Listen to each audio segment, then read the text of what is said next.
Now, I'm not one to gossip, but I will bring you the tea. Welcome to Chronicle Speaks. Please, I don't have any time for any gossip now. Eh? Yes. Look at you. Diddy, who is facing trial later this year in May for trafficking and other serious charges, is pushing back against prosecutors' claims that his so-called freak-offs were acts of depravity and non-consensual behavior. In yet another attempt to pull a rabbit out of their hat, Diddy's attorneys argue that their client did not commit any crimes during his long-term relationship with victim 1, aka Cassie Ventura, and that the government is overreacting in its attempt to control private consensual acts between adults. I also want to talk to you about the 90-minute documentary that aired on Peacock last night entitled Diddy, the Making of a Bad Boy. And in it, we got a glimpse of his early life with interviews from childhood friends, former bodyguards, producers, journalists, makeup artists, you name it. And typically with a troubled individual, something has happened within their childhood to make them who they are later on in life. So within this documentary, we found out from one of Diddy's childhood friends that his mother would often throw these raucous parties in Harlem, and there would be often times where you could push a door open and find any Tom, Dick, or Harry getting their rocks off in the bed. So nasty and so rude. Obviously, Diddy saw things that a child shouldn't have seen, and it may have shaped him into the man he is today. We're going to break this story down and so much more, but before we do, please be sure to subscribe to this channel and hit the bell for notifications so you don't miss out on any news regarding this story and so much more. Now let's get back into it. Say what you want about Diddy's team, they are definitely working day and night to try to get their client not only out of jail, but out of these charges that the government has placed on him. So Diddy's team made a request yesterday to change the protective order that's currently on the case.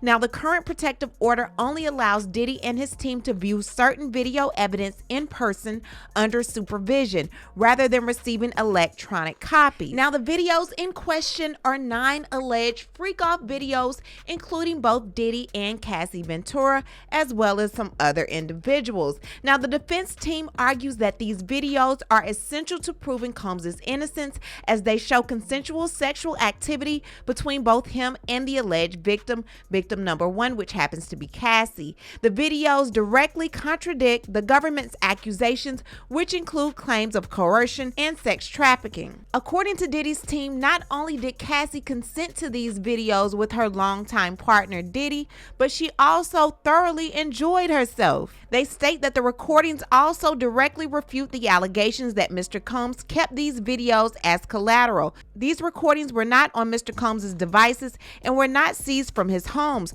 Rather, victim 1 kept these videos on her own devices for years and produced them to the government herself. According to Diddy's team, contrary to the innumerable sensationalistic media reports, the videos do not depict sex parties.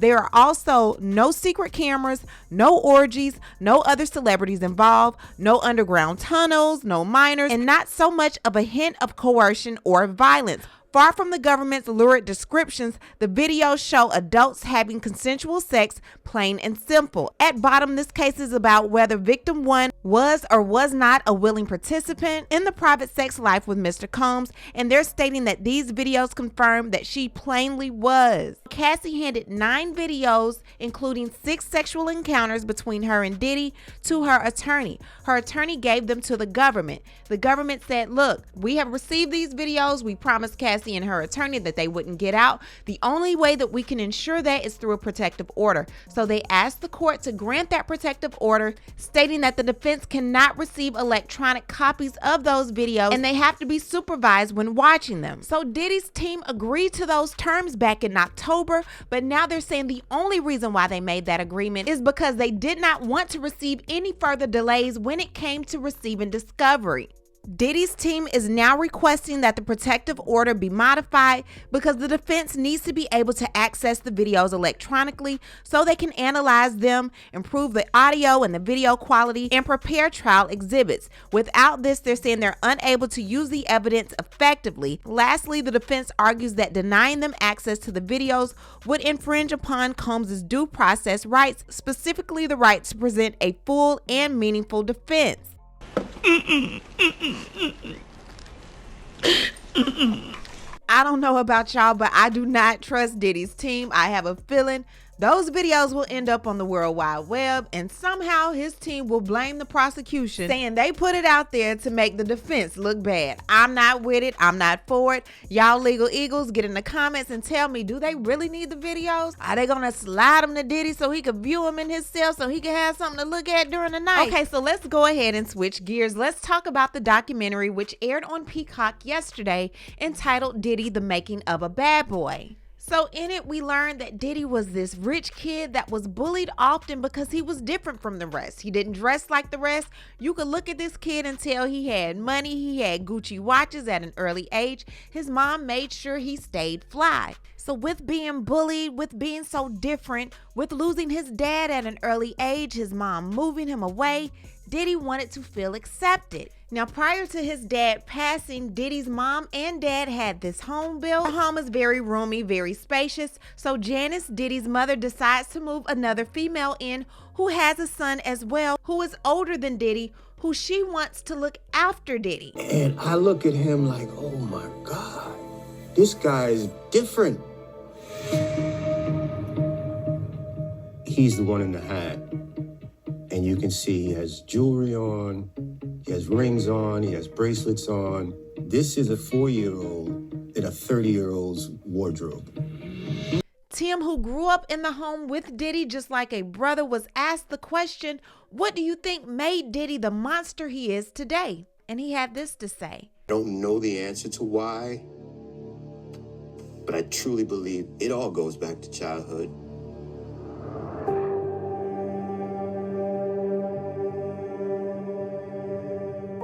So here's the deal. Because Sean had no dad, all he had was his mom. Sean's house, our house, there was always things going on. On the weekend, you partied in the house, and we did that a lot. He was around all type of alcohol, he was around reefer smoke, he was around drug addicts, around lesbians, around homosexuals, he was around pimps and pushers. That was just who was in our house. People that attended the parties were from Harlem and from the streets. I wasn't at the Janice Combs parties, but some things I heard. She had like a little crew of chicks that would come around and, you know, she made sure everybody was comfortable. At night, it wouldn't be a thing to mistakenly walk into one of the bedrooms and you got a couple in there butt naked. That's what we were privy to. This is what we were fed. Was it desensitizing us? I'm sure it was. Were we aware of it? No. That was just Saturday night. So it seems as though freak-offs is something Diddy learned at an early age, and it just goes to show that a lot of times parents are the ones that mess these kids up. Diddy is a chip off the old block. Now, I'm not going to give away the entire documentary. It's really good. I'll be sure it has a piece. And then they also talk about Sarah from making the band. I really want you to go and watch it. I just kind of wanted to piece together the parts that makes Diddy the man that he is today. And honestly, with his mother paying for him to go to Catholic school, putting all of these diamonds and jewels and rubies on him, it really didn't change anything. You had all of the sin at home. Well, what I need to do is hear from you. What do you think about everything going on in the world of Diddy? Leave a comment and you know how we do. We'll talk about it down below. Talk to you guys later. Bye. As always, thanks for watching. But before you go, don't forget to hit the subscribe button, hit the like button, and hit the bell so you don't miss out on any of my new episodes.